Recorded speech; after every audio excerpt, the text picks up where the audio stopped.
Dagos nang nahulog sa kamot kan otoridad ang sarong padre de pamilya na rang 3 regional most wanted sa Bicol.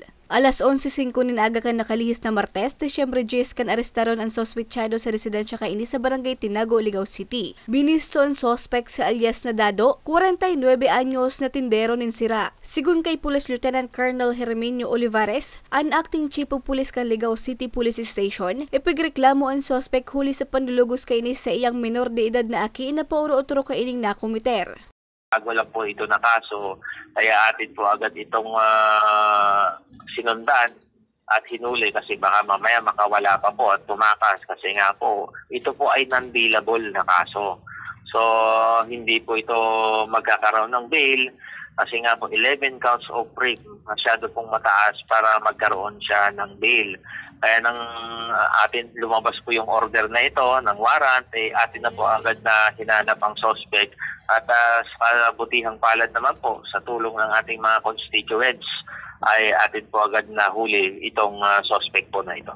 Naging posible ang pag-aresto sa suspect huli sa mandamiento de aresto na pigbaba ni Honorable Jose Demosthenes Salgado, ang presiding judge kan RTC Branch 4 FC kan Ligao City na pigbaba kaining nakaaging Desyembre 9. Makalis na basangkan sa iyong deretsos bilang akusado, pigdaraman sa ospital ang suspect para sa medical as in physical na eksaminasyon.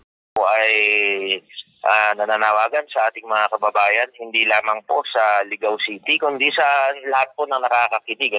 Kung mayroon po kayong nalalaman na mga impormasyon patungkol sa mga taong nagtatago sa ating batas, mga wanted persons, huwag po kayong mahiya o matakot na magsumbong sa ating mga pulisya, sa himpilan ng ating pulisya. Yan po ay iti-treat natin as confidential, hindi po malalaman na kayo po ang nagsabi, nagbigay ng impormasyon upang mahuli yung ating mga suspect. Likewise po, hindi lang po ito sa wanted persons, lahat na po ng uri ng krimen na makikita po ninyo ay bigay alam po natin agad sa ating pulisya sapagkat ang peace and order po ay hindi lang po trabaho ng pulis, kundi ng bawat isa sa atin na nakatira sa ating komunidad. Sa presente, nasa kustodiya pa kan Ligao City Police Station ang suspect, asinahampang sa kasong 11 counts of rape. Para sa mga baratang tatak Bicol, Regine Boy.